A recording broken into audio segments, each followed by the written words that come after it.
appelé à l'exercice de ses fonctions de nouveau président de l'Assemblée nationale par la Cour constitutionnelle ce matin. Il a entre autres juré de respecter et de faire respecter la Constitution de la 7e République et le règlement intérieur de l'institution. Dans quelques heures, ce sera la fin de l'année 2014. Le réveillon de la Saint-Sylvestre va bientôt débuter avec son colorel d'accidents de circulation. Nous suivrons un reportage pour voir comment les services de secours d'urgence comptent s'y prendre. Mesdames, Messieurs, bonsoir et bienvenue dans cette édition en ce mercredi 31 décembre 2014. Ce sera donc bientôt la fin de cette année 2014. Je vous annonce pour débuter que vous pourrez suivre dans quelques instants le message à la nation à l'occasion de ce nouvel an, message du président de la République Issoufou Mahamadou. Cérémonie de prestation donc du nouveau président de l'Assemblée nationale Amadou Salifou ce matin à la Cour constitutionnelle de Niamey. Amadou Salifou a été élu, c'est un rappel, le 24 novembre dernier à l'Assemblée nationale suite à la constatation de la vacance du poste de président de l'Assemblée nationale qu'occupait jusqu'à cette date M. Hama Amadou.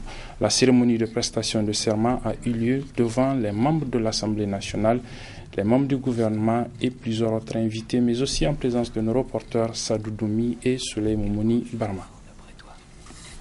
Élu le 24 novembre 2014 à l'issue d'un scrutin qui a fait suite à la vacance de poste du président de l'Assemblée nationale constatée par l'arrêt de la Cour constitutionnelle en date du 20 novembre dernier, après le départ précipité de Hama Amadou en août 2014 impliqué dans une affaire de supposition d'enfants.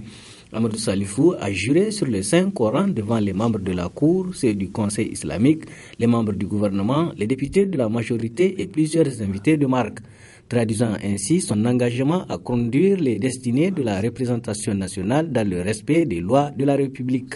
Conformément à l'article 89, alinéa 3 de la Constitution, vous devez, avant d'entrer en fonction, prêter serment sur le livre saint de votre confession devant la Cour constitutionnelle. Devant Dieu et devant le peuple nigérien souverain, nous, Amadou Salifou, président de l'Assemblée nationale, jurons solennellement sur le livre saint de respecter et de faire respecter la Constitution que le peuple s'est librement donnée, de remplir loyalement les hautes fonctions dont nous sommes investis, de ne jamais trahir ou travestir les aspirations du peuple, de respecter et de défendre la forme républicaine de l'État, de respecter et défendre les droits et libertés des citoyens, de ne prendre ni cautionner aucune mesure avilissante pour la dignité humaine,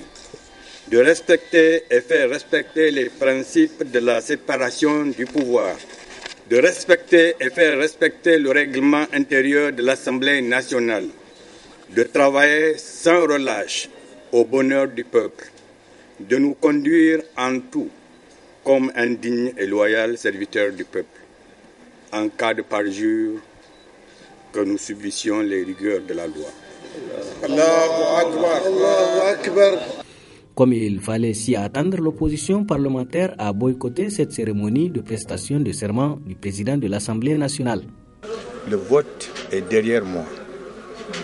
J'ai un objectif à atteindre, c'est d'abord avoir l'unité de l'Assemblée nationale, l'ensemble des députés autour de moi pour que, ensemble, nous fassions de l'Assemblée nationale une entité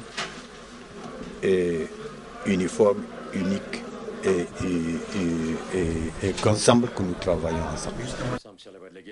Voilà les mots du nouveau président de l'Assemblée nationale, M. Amadou Salifou, qui a prêté donc serment ce matin devant la Cour constitutionnelle. Cette cérémonie était intervenue quelques instants seulement après la clôture de la session extraordinaire qui se tenait au sein de l'hémicycle de ladite institution, une cérémonie présidée par le premier vice-président de l'institution, Daouda Mamadou Martin. On retiendra que la session a entre autres examiné plusieurs textes.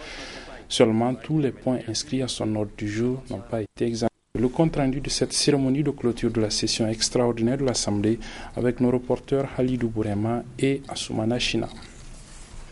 Après 2 semaines d'intenses travaux, les députés nationaux ont adopté plusieurs textes qui ont été soumis à leur appréciation par le gouvernement. Au nombre de points examinés par la représentation nationale figure le projet de loi portant création, composition, organisation et compétences d'un pôle judiciaire et de chambres spécialisées en matière économique et financière.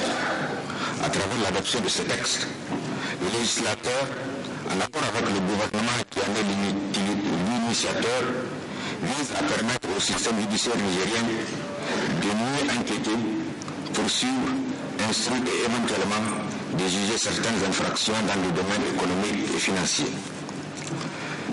Le texte que nous avons adopté, outre qu'il permet de désengorger les tribunaux, institue, en un point doté, un outil essentiel de lutte contre la criminalité organisée et la délinquance financière. Au cours de cette session, nous avons également adopté la loi modifiant et complétant l'ordonnance 2010-89 du 13 décembre 2010, modifiant et complétant l'ordonnance 99-45 du 26 octobre 1999 portant réglementation de télécommunications. Cette loi vise à instituer un système de parcellaire international unique, le projet de loi portant un statut de la chefferie traditionnelle.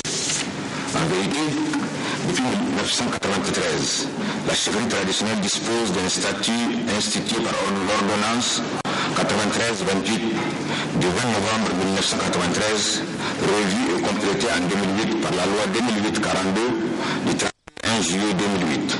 Cependant, le dit statut comportait des insuffisances dont la plus importante est l'émission de certaines attributions des chefs traditionnels à l'État, d'allouer des moyens conséquents pour permettre à la chefferie traditionnelle d'assumer le rôle qui est le sien.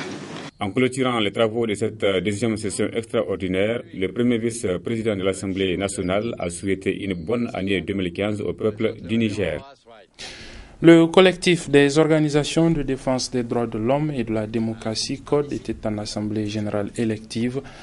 Les travaux ont pris fin hier après-midi et c'est le coordonnateur sortant, Abdoulaye Kani, qui a été reconduit à son poste ainsi que près de 80% des membres du bureau sortant. Le compte-rendu de cette cérémonie de clôture de l'Assemblée générale élective du CODE avec nos reporters Halidou Bourema et Adamou Soumana. Après une journée de riches et fructueux échanges, les délégués des structures membres du collectif des organisations de défense des droits de l'homme sont arrivés au terme des travaux de leur 4e Assemblée générale. Des assises qui ont vu la reconduction pour un mandat de 3 ans du coordonnateur sortant, le sieur Abdoulaye Kani, qui n'a d'ailleurs pas manqué de remercier les uns et les autres pour cette marque de confiance en leur modeste personne. Je pense que la reconduction à plus de 80% de l'ancien bureau témoigne de la sincérité, de l'appréciation que vous avez faite de notre gestion des 3 dernières années. Chers camarades, comme je l'ai souligné, la force du Code réside dans son unité. C'est pourquoi je vous invite, tout comme les membres du bureau, à l'union et à la cohésion, en vue de porter plus haut le flambeau du Code. Mesdames et messieurs, chers camarades, dans un contexte démocratique, les élections libres, transparentes et honnêtes pour les choix des dirigeants constituent un meilleur thermomètre de mesure de la démocratie. C'est pour dire que le Code doit s'investir pour que les futures élections générales de notre pays soient libres et démocratiques, afin de préserver la stabilité politique dans notre pays. En marge de ce grand rendez-vous des organisations membres du Code, le premier responsable de l'institution en charge des questions des droits de l'homme s'est confié en ces termes sur cette rencontre. Il faut féliciter le Code qui a su pendant 3 ans gérer la diversité dans l'unité et puis mettre en place un nouveau bureau qui, je l'espère, va pouvoir poursuivre la dynamique dans l'exemple donc du bureau précédent pour que vivent les principes directeurs de la démocratie dans notre pays. Les 11 membres du bureau national de la coordination de ce collectif sont ainsi investis de la confiance de leurs pairs pour conduire les destinées du Code durant les 3 années à venir. Bon vent à Abdoulaye Kani et son équipe. Dans quelques heures, ce sera fini pour l'année 2014 et bienvenue l'année 2015. Comme un peu partout ailleurs, à Niamey, les préparatifs du réveillon de la Saint-Sylvestre vont bon train. Les services de secours d'urgence se préparent aussi puisque c'est la période des grands accidents. Reportage signé Michel Deji. À quelques heures de ce réveillon du 31 décembre, l'ambiance bat déjà son plein. Et c'est en cette période que la ville de Niamey enregistre un lot important d'accidents de la route pour fait d'imprudence des usagers. Disons que c'est quand même un jour où les accidents sont vraiment nombreux dans cette ville. Le premier, la nuit du 31 au 1er est toujours une nuit très accidentogène. Au niveau du SAMU, nous allons renforcer nos équipes. D'habitude, nous roulons en 2 équipes. Cette fois-ci, nous allons ajouter une 3e équipe, avec tout son matériel bien sûr. Et nous espérons par là répondre en tout cas à l'appel de nos concitoyens. Pour passer cette fête de fin d'année dans la quiétude et la sérénité, les services de secours d'urgence appellent les usagers à plus de prudence. Que les gens soient prudents. C'est votre vie qui est engagée. C'est vous qui êtes sur l'engin. C'est votre vie qui est engagée. Respectez le minimum de règles en matière de circulation routière. Point. Il faut éviter l'alcool et les autres excitants. Et puis respecter le code de la route, c'est-à-dire ne pas rouler trop vite. Il faut avoir un comportement citoyen. C'est-à-dire que même si vous êtes prioritaire et que vous voyez quelqu'un qui conduit d'une façon dangereuse, laissez-le passer plutôt que de vouloir coûte que coûte garder votre priorité. Je profite au passage d'ailleurs pour souhaiter la bonne année à tout un chacun. Accompagnons 2014 tout en restant en vie pour vivre 2015 ensemble.